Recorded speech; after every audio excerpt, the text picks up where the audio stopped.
Hollywood super hit series Marvel గురించి చెప్పక్కర్లేదు. ప్రపంచవ్యాప్తంగా ఈ చిత్రాలకు మంచి క్రేజ్ ఉంది. ఈ మూవీస్ కోసం చిన్న, పెద్ద తేడా లేకుండా వెయిట్ చేస్తుంటారు. ప్రముఖ కామిక్ నిర్మాణ సంస్థ మార్వెల్ స్టూడియోస్ దీనిని నిర్మించింది.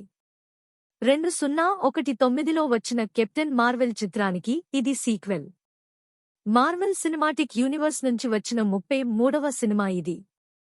ఓటీటీలో వచ్చిన మిస్ మార్వెల్ చిత్రానికి కొనసాగింపుగా బిగ్ స్క్రీన్స్ పై సినిమాను తెరకెక్కించారు. ఇందులో బ్రీ లార్సన్, థెయోనా పారిస్, ఇమాన్ వెల్లనీ నటించారు. దీనికి నియా డకోస్టా దర్శకత్వం వహించారు. యాక్షన్ అడ్వెంచర్ చిత్రం గతేడాది నవంబర్ 10న థియేటర్లలో విడుదలై పాజిటివ్ రివ్యూస్ అందుకుంది. ఇప్పుడు ఈ మూవీ ఓటీటీలో స్ట్రీమింగ్ అయ్యేందుకు రెడీ అయ్యింది. మార్వెల్ సిరీస్ చిత్రాలకు ప్రపంచవ్యాప్తంగా అభిమానులు ఉన్నారు. ఈ యూనివర్స్ చిత్రాలు ప్రేక్షకులను ఏ రేంజ్లో ఆకట్టుకుంటాయో చెప్పక్కర్లేదు. ఇక ఈ మార్వెల్ సిరీస్ నుంచి గతేడాది వచ్చిన కొత్త సినిమాది మార్వెల్.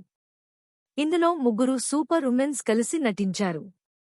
గతేడాది థియేటర్లలో అలరించిన ఈ సిరీస్ ఇప్పుడు ఓటీటీ రిలీజ్ డేట్ ఫిక్స్ అయ్యింది.